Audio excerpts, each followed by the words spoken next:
पुराना चाहिए ज़्यादा बस। देखो ये ध्यान दो, कल के क्लास में जो हम पढ़ाए थे सभी स्टूडेंट का फोकस बोर्ड पे होना चाहिए। कल के क्लास में पढ़ा रहे थे मेरिट्स ऑफ मैंडलिव्स पेरियोड। मैंडलिव्स पेरियोड में जो आया तो उसका क्या अच्छाई हुआ, मतलब अच्छा चीज क्या है उसका, है ना, उसका फायदा क्या हुआ। 2 पॉइंट कल हम समझाए थे, 1 पॉइंट और बच गया कल वाला क्लास का। तो देखो तीसरा नंबर पॉइंट जो कल हम छोड़े थे आज हम बनाने जाते। देखो एक एक चीज समझ में आएगा अगर बोर्ड पे ध्यान दोगे तो। यही चीज तुम एनसीईआरटी किताब कहीं से पढ़ोगे सब नहीं समझ में आएगा, जब हम यहाँ पढ़ा रहे हैं तब समझ में आएगा। ध्यान दोगे, करेक्शन इन एटॉमिक वेट। तीसरा काम क्या किया था, मैंडलिव्स एटॉमिक वेट में करेक्शन किया था। क्या किया था, करेक्शन का मतलब होता है सही करना। मान लो किसी एलिमेंट का एटॉमिक वेट गलत आ गया था, क्या आ गया था गलत, उस गलत एटॉमिक वेट को क्या किया था, सही किया था। क्या किया था जी, करेक्शन का मतलब हुआ सही करना। कुछ कुछ एलिमेंट है पेरियोडिक टेबल का जिसका एटॉमिक वेट परमाणु भार गलत आ गया था, जिसको क्या किया था बाद में सही किया था। आप पूछ रहा कौन ऐसा एलिमेंट है पेरियोडिक टेबल में जिसमें एटॉमिक वेट में करेक्शन किया गया मैंडलिव्स के द्वारा। ये तुमको एग्जाम में डायरेक्ट पूछेगा, ऑब्जेक्टिव क्वेश्चन में, हर एक कोई भी एग्जाम में पूछ सकता है कि कौन ऐसा एलिमेंट है पेरियोडिक का जिसमें मैंडलिव्स के द्वारा क्या किया गया, करेक्शन। क्या किया गया, करेक्शन किया गया। तो इसके लिए एक ट्रिक्स देखो, एक क्या नाम है पंकज, बोर्ड पे ध्यान दो। ट्रिक्स ये याद रखना, ये ट्रिक्स कभी भूलोगे ही नहीं। ट्रिक्स देखो, इंडिया बेस्ड ऑस्ट्रेलिया, क्या लिखा है, इंडिया बेस्ड ऑस्ट्रेलिया, क्या तुम याद रखोगे, इंडिया बेस्ड, देखो इंडिया बेस्ड ऑस्ट्रेलिया, को रखना पाकिस्तान अगली, क्या याद रखेगा, पाकिस्तान अगली। एक चीज इसको ट्रिक्स याद रखना, ऐसे याद रखना, इंडिया बेस्ड ऑस्ट्रेलिया पाकिस्तान अगली, सबको याद हो गया। इंडिया बेस्ड ऑस्ट्रेलिया पाकिस्तान अगली। अब इससे हम ये कैसे बनाएंगे, देखो जब भी हम बोलेंगे इंडिया, क्या बोलेंगे, इंडिया का आयन ले लेना, क्या लेना, बेस्ड बोलेंगे तो बेस्ड का क्या ले लेंगे, ऑस्ट्रेलिया, ऑस्ट्रेलिया का क्या ले लेंगे, एयू, और पाकिस्तान का क्या ले लेंगे, अगली का क्या लेंगे, यू। समझा, इंडिया बेस्ड ऑस्ट्रेलिया पाकिस्तान अगली से क्या ट्रिक्स में फर्क, इंडिया का आयन ले लेना, बेस्ट का बी ले लेना, ऑस्ट्रेलिया का ए ले लेना, पाकिस्तान का पी ले लेना, अगली का यू ले लेना। तो यही चीज है ना। इसमें आयन जो है, देखो आयन क्या है, तो वहां पर दिखाते हैं तुमको। आयन देखो ये दिख रहा है सभी रेस्टोरेंट, देखो यही है आयन। आयन का मतलब होता है इंडियम, क्या होता है, जिसका परमाणु संख्या 49 होता है। क्या होता है, 49। ये इंडियम के परमाणु संख्या जिसका 49 होता है, इसका एटॉमिक वेट सही किया गया। इसका एटॉमिक वेट गलत आता था पहले, इसको सही कौन किया, मैंडलिव्स। दूसरा कौन एलिमेंट है, बेरिलियम। देखो बेरिलियम कौन है यहाँ पे, देखो ध्यान दो, बेरिलियम का परमाणु संख्या 4 होता है, इसका भी एटॉमिक वेट करेक्ट किया गया। तीसरा कौन है, एयू।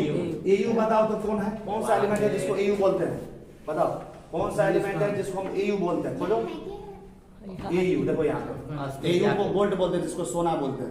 गोल्ड का परमाणु संख्या कितना होता है, 79। इसका भी एटॉमिक वेट सही किया, पीटी। पीटी का मतलब होता है प्लेटिनम, क्या होता है, प्लेटिनम। देखो प्लेटिनम का परमाणु संख्या 78 होता है, कितना, 78। और यू का मतलब होता है यूरेनियम। यू का मतलब क्या होता है, यूरेनियम। दिख रहा है यूरेनियम, यूरेनियम का एटॉमिक वेट कितना होता है, 92। यही 6 कितना एलिमेंट है, 5 कितना एलिमेंट है, 5। यही 5 एलिमेंट है जिसका एटॉमिक वेट करेक्ट किया गया, सही किया गया, किसके द्वारा, मैंने इससे पहले इसका गलत आता था, इसका एटॉमिक वेट गलत आता था, उसको अपने एक्सपेरिमेंट से सही किया। कौन किया, मैंडलिव्स। तुमसे पूछा कौन ऐसा एलिमेंट है जिसके एटॉमिक वेट में करेक्शन किया गया, सही किया, किसके द्वारा, मैंडलिव्स के द्वारा।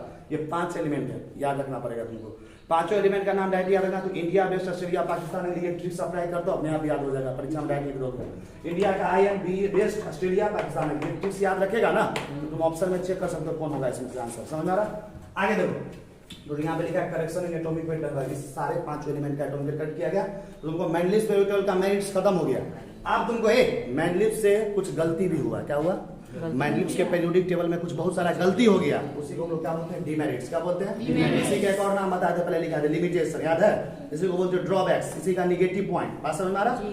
डिसएडवांटेज, एडवांटेज मतलब अच्छा होता है, डिसएडवांटेज मतलब क्या होता है, बुराई। एक ही चीज को बोलने का बहुत तरीका।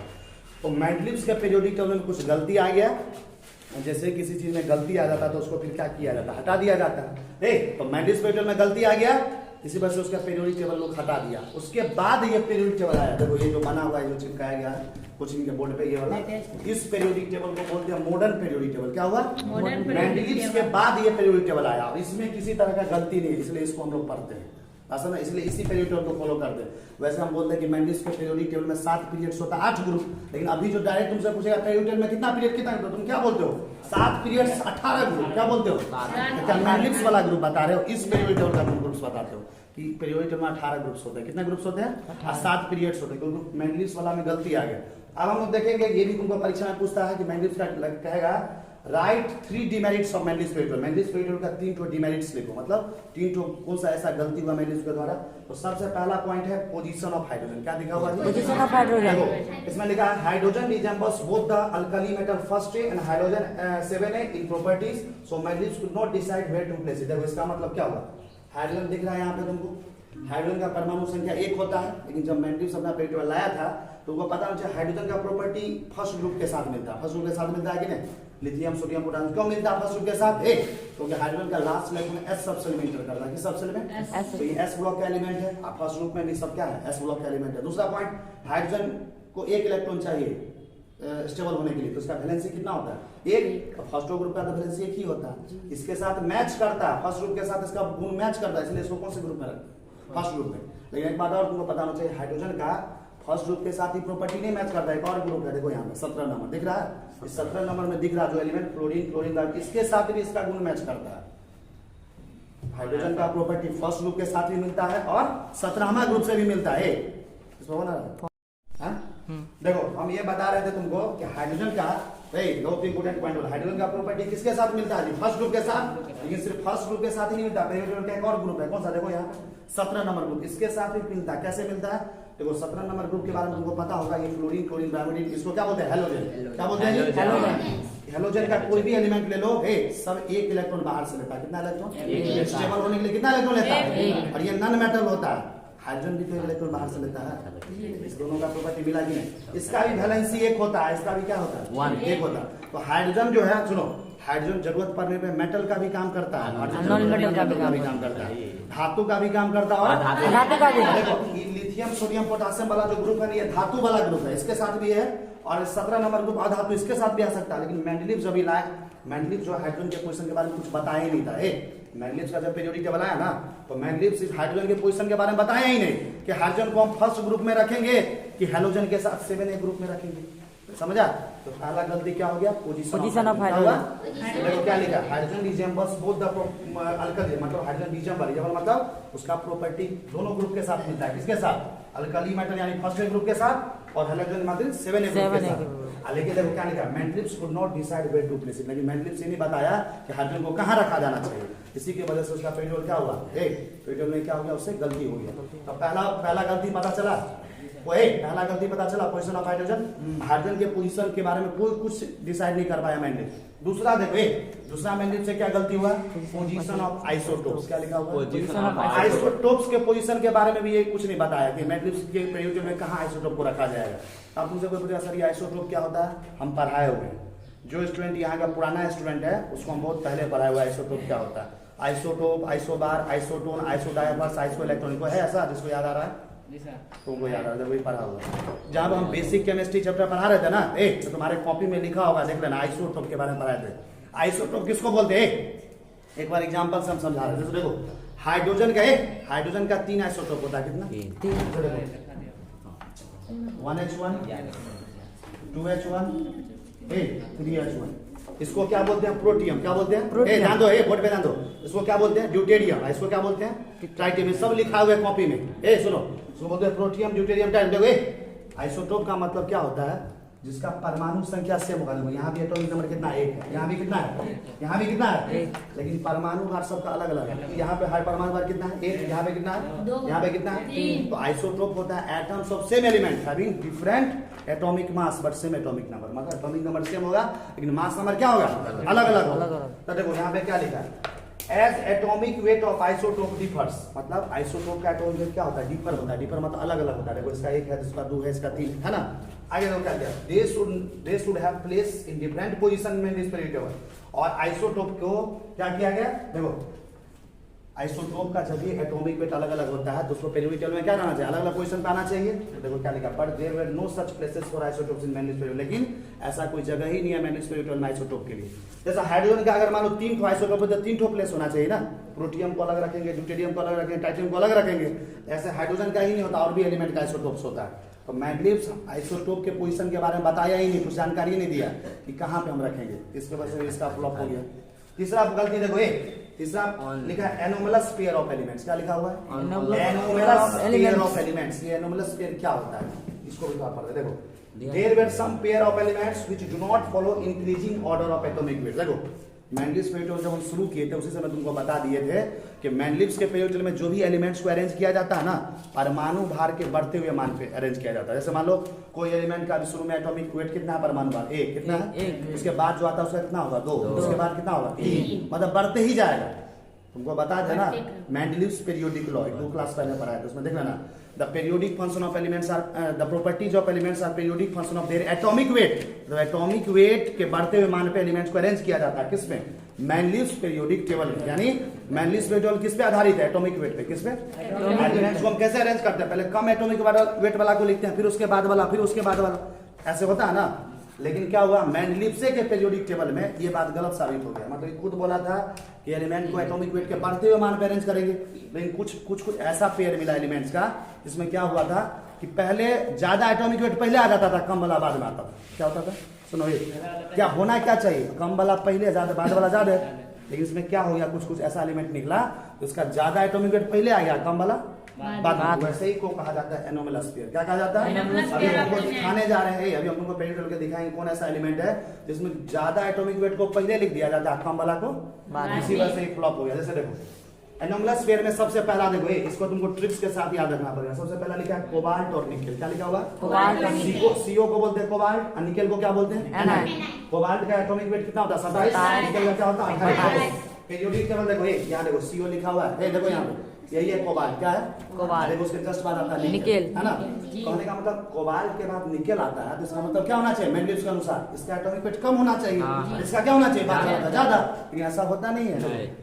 कोबाल्ट का एटॉमिक वेट होता है 58.9, इसका होता है 58.6। इसका ज्यादा होता है, इसका कम। यही में गलती हुआ।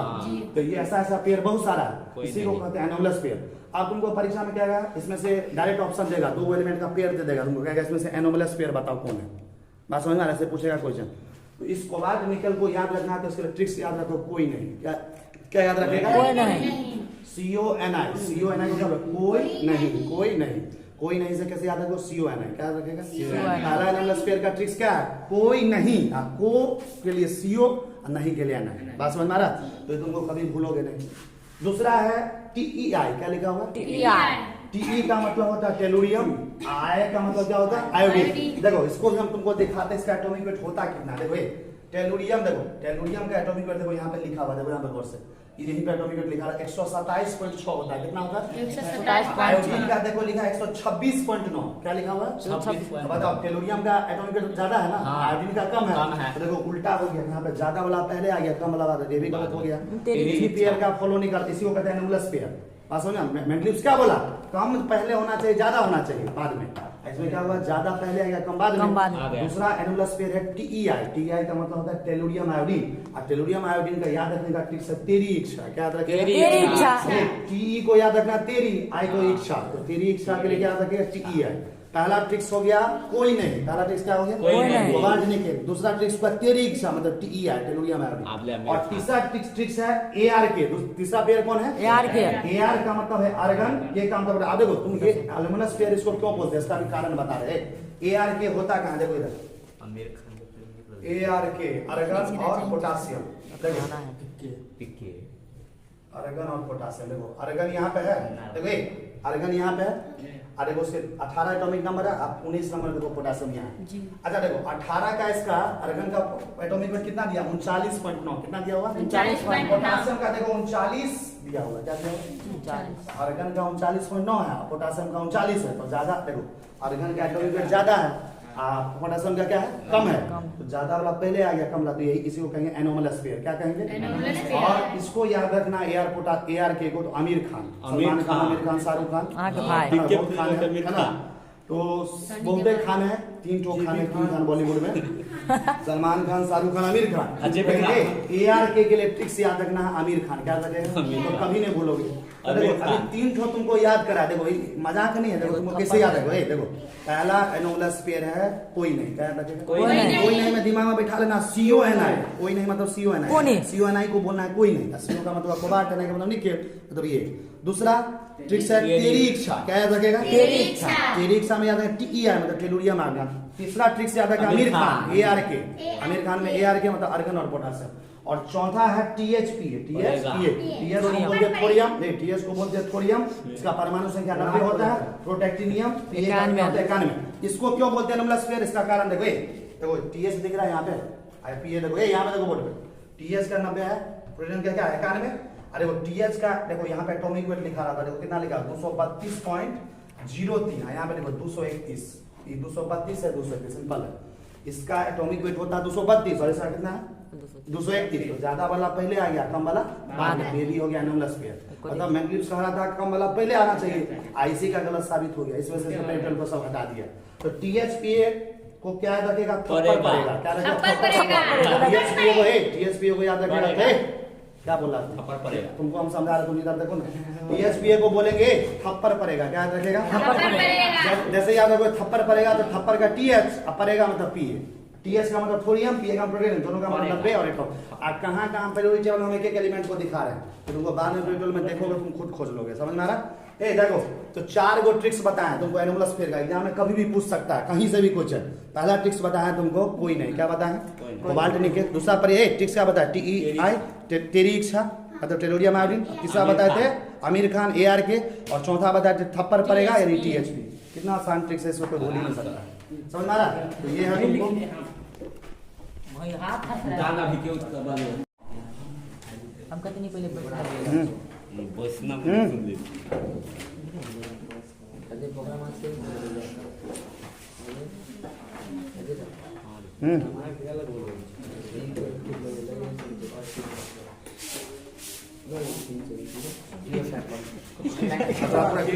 यहाँ से देखो इधर अब नया एक्सपेरिमेंट है, मोस्ले एक्सपेरिमेंट। क्या लिखा हुआ जी मोस्ले, वैज्ञानिक का नाम है केमिस्ट्री में। ये एक्सपेरिमेंट दिया था, उसको काम करने जा रहे हैं। मैग्नीट्यूड का पहले खत्म हो चुका है। देखो he bombarded high speed electrons, he bombarded high speed electron on metal surface which caused emission of X-ray. इसका मतलब क्या होगा, देखो एक इलेक्ट्रोमैग्नेटिक वेव्स होता है जिसका नाम एक्सरे। एक्सरे का तो नाम सुना होगा, एक्सरे जैसे किसी का हड्डी टूट जाता है, हाथ का पैर का तो जाता है ना एक्सरे करवाने, एक्सरे करवा के देखता तो उससे पता चला तो हाथ का हड्डी टूटा कि पैर का हड्डी टूटा। एक्सरे वही चीज है। एक्सरे के बारे में पढ़ेंगे हम 12वीं क्लास में, एक चैप्टर है इलेक्ट्रोमैग्नेटिक वेव्स। एक्सरे होता क्या है, एक्सरे क्या होता है, क्या इसका इस्तेमाल कैसे करते हैं। तो बस यहाँ पे मोस्टली क्यों लिखा हुआ, देखो he bombarded high speed electron.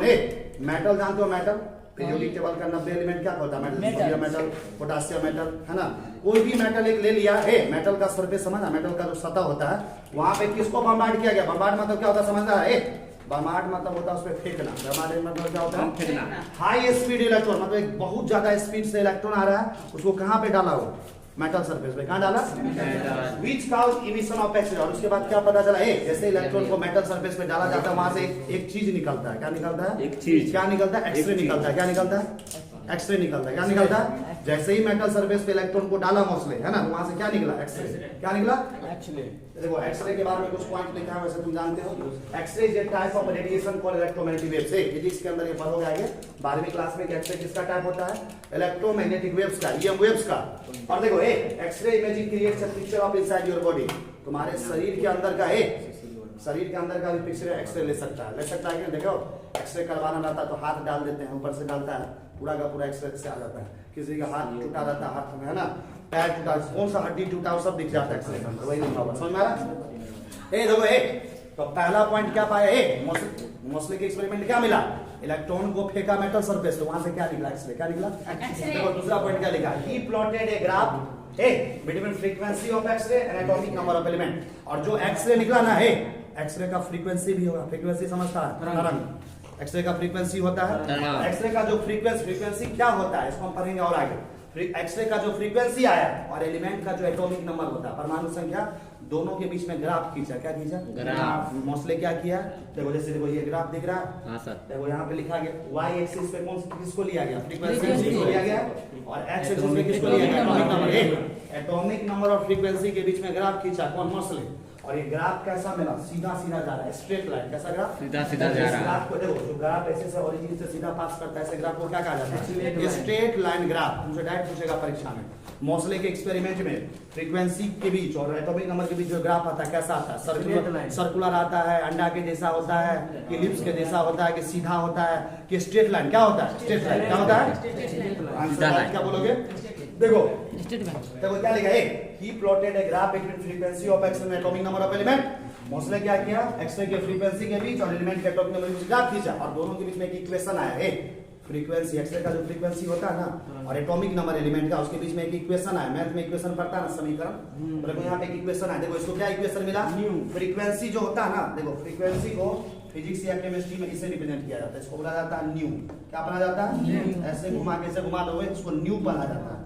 New किसका सिंबल है? फ्रीक्वेंसी का। किसका? तो फ्रीक्वेंसी का है। फ्रीक्वेंसी का जो रूट लिया गया, रूट समझता है मैथ में, रूट से आता होगा स्क्वायर रूट। इसको क्या बोलेंगे?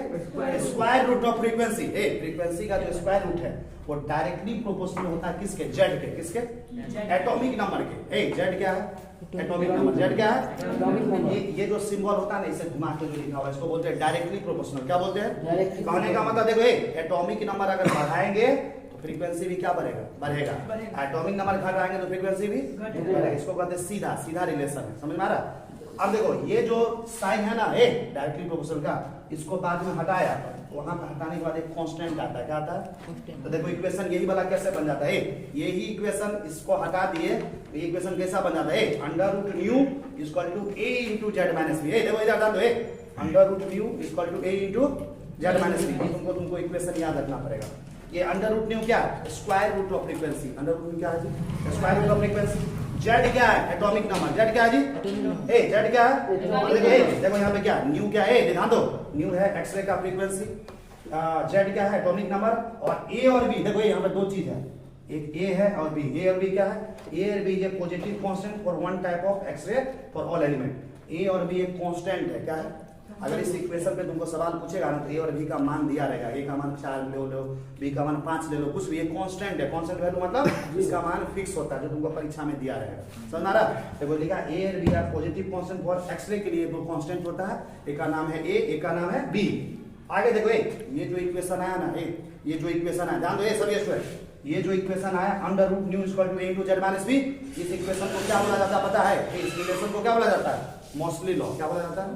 क्या बोला जाता है? This relation is not Moseley law. तुमको पूछेगा मोसली लॉ का इक्वेशन, 4 गो ऑप्शन दे रहा है परीक्षा में, इसे भी घुमा के पूछता है क्वेश्चन। ये कितना बार कंपटीशन के एग्जाम आया हुआ? कहेगा 4 गो इक्वेशन दे देगा, कहेगा इसमें पहचानो मोसली लॉ को कौन रिप्रेजेंट कर रहा है। तो क्या है उसका रिलेशन होगा? Under root nu equal to A into Z minus b. Under root nu equal to A into Z minus b. ये इक्वेशन तुम डायरेक्ट याद रखना, ये मोसली एक्सपेरिमेंट का इक्वेशन है। समझ में आ रहा? और देखो ये तो आप समझ में आ गया सब कुछ। इधर देखो ग्राफ देखो खींचा गया, स्क्वायर रूट ऑफ फ्रीक्वेंसी को y एक्सिस पे लिए, एटॉमिक नंबर को किस एक्सिस पे लिए? x एक्सिस पे। किस पे लिए? z एक्सिस है। दोनों एक्सिस होता है 9वां 10वां पढ़ा हुआ, इसको बोलते हैं x एक्सिस, इसको क्या बोलते हैं? और दोनों के बीच में जब ग्राफ खींचा गया तो ग्राफ कैसे आता पता है ना? ये बीच में क्या करा था? ओरिजिन। ओरिजिन से देखो सीधा पास कर रहा है। ये सीधा पास करने का मतलब क्या हुआ पता है? ये ग्राफ सीधा जा रहा है, मतलब क्या है वो समझाते हैं। देखो जैसे जैसे हम फ्रीक्वेंट एटॉमिक नंबर का मान बढ़ाएंगे, देखो मान लो ये एटॉमिक नंबर कितना है? कितना है? यहाँ पे कितना है? 2। इसके बाद कितना होगा? 3। देखो ना इधर, ये 4, ये 5। जैसे जैसे एटॉमिक नंबर का मान बढ़ाएंगे ना तो फ्रीक्वेंसी का भी मान क्या होगा? बढ़ेगा। देखो भाई अभी इस एटॉमिक नंबर पे ये फ्रीक्वेंसी, इस एटॉमिक नंबर पे देखो ये फ्रीक्वेंसी, इस एटॉमिक नंबर पे देखो ये फ्रीक्वेंसी, इस एटॉमिक नंबर पे तो ये फ्रीक्वेंसी। समझा रहा ना? जैसे जैसे एटॉमिक नंबर का मान है तो फ्रीक्वेंसी का भी मान बढ़ रहा है कि नहीं?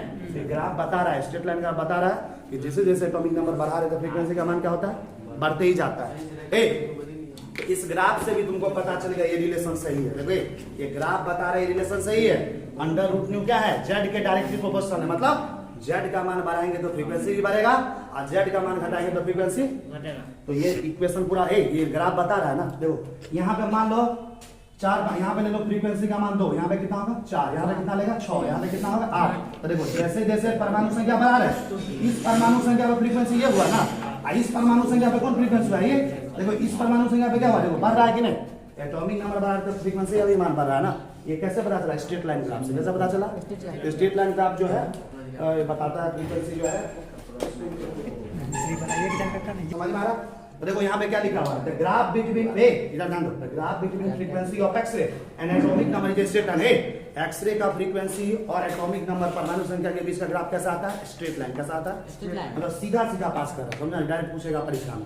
तुम एनसीईआरटी का भी पढ़ना बुक ध्यान से देखो, एनसीईआरटी में इतने में दिया हुआ है, एनसीईआरटी में जो इतना में दिया हुआ उसी को हम कितना 2-3 बोर्ड लगा दिए लिखने में।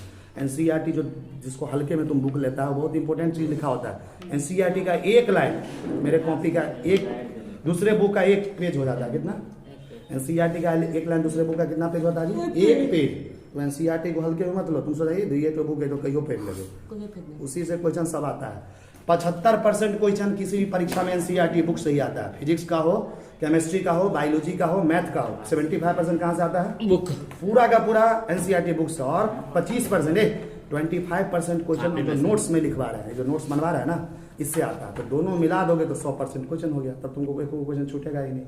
एनसीईआरटी बुक पढ़ो और टीचर का यहाँ पे जो नोट्स कॉपी तैयार किया जा रहा है वो पढ़ो, कॉपी पढ़ो, इसके बाद कुछ क्वेश्चन तुमको छूटेगा ही, तुम कहीं से भी चेक कर लेना। आगे देखो तो यहाँ पे क्या लिखा हुआ है, graph between frequency of X and atomic number. X-ray के फ्रीक्वेंसी और एटॉमिक नंबर के बीच का ग्राफ कैसा आता है, स्ट्रेट लाइन। कैसा आता है, आगे देखो एक नोट करके लिखा है, देखो नोट करके एक पॉइंट इंपोर्टेंट है, ये कंपटीशन में तुमसे पूछेगा।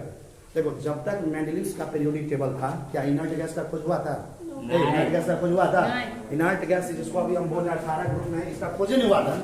लेकिन ये मोसले का एक्सपेरिमेंट आ गया ना, उसके बाद एक वैज्ञानिक आया, उसके बाद एक वैज्ञानिक आया जिसका नाम क्या है, रामसे। देखो क्या लिखा हुआ, देखो क्या लिखा हुआ, RAMSE, इसको वैज्ञानिक का नाम है रामसे। क्या नाम है, ये पहली बार इनर्ट गैस का खोज किया। क्या किया, देखो क्या लिखा है, inert gas when introduce in periodic table. Periodic table में इनर्ट गैस को सबसे पहली बार कौन लाया, राम से। इंट्रोड्यूस मतलब लाना, कौन लाया, राम से। और उसके बाद पीरियोडिक टेबल में इसके बाद इनर्ट गैस आ गया, समझ में आ रहा। इसके बाद है ये जो आपका क्लास है आज का, यहीं पे खत्म होता है आज का लेक्चर। फिर नेक्स्ट क्लास में नए वीडियो लेकर हम उपस्थित होंगे, केमिस्ट्री का पीरियोडिक टेबल। और पीरियोडिक टेबल चैप्टर में आपका इंपोर्टेंट टॉपिक चल रहा है। जैसे जैसे हम आगे बढ़ेंगे और नया नया टॉपिक आएगा, फिर कुछ दिन में ये चैप्टर भी आपको अभी आपको 15 वीडियो लेक्चर अभी तक यूट्यूब चैनल, हमारा जो यूट्यूब चैनल है JP महतो, उस पर आपको टोटल 15 लेक्चर वीडियो लेक्चर मिल चुका है पीरियोडिक चैप्टर का। आप देखते हैं कितना लेक्चर में पूरा चैप्टर खत्म होता है। इसके जस्ट बाद हम एक और चैप्टर पढ़ाएंगे, काफी इंपोर्टेंट चैप्टर है इनऑर्गेनिक केमिस्ट्री का, केमिकल बॉन्डिंग। क्या है, केमिकल बॉन्डिंग बहुत ही बड़ा चैप्टर है और उससे हर बार 4 से 5 क्वेश्चन हर एग्जाम में आता है। इसके जस्ट बाद तो पहले इनऑर्गेनिक केमिस्ट्री को हम खत्म करेंगे, फिर आपको कुछ दिन में ऑर्गेनिक केमिस्ट्री का वीडियो लेक्चर मिलेगा, फिर फिजिकल केमिस्ट्री का, इसके साथ आपके क्लास 11 का पूरा केमिस्ट्री खत्म हो जाएगा। जो 1 साल में आपको पढ़ना है पूरे 11वीं क्लास में पूरा।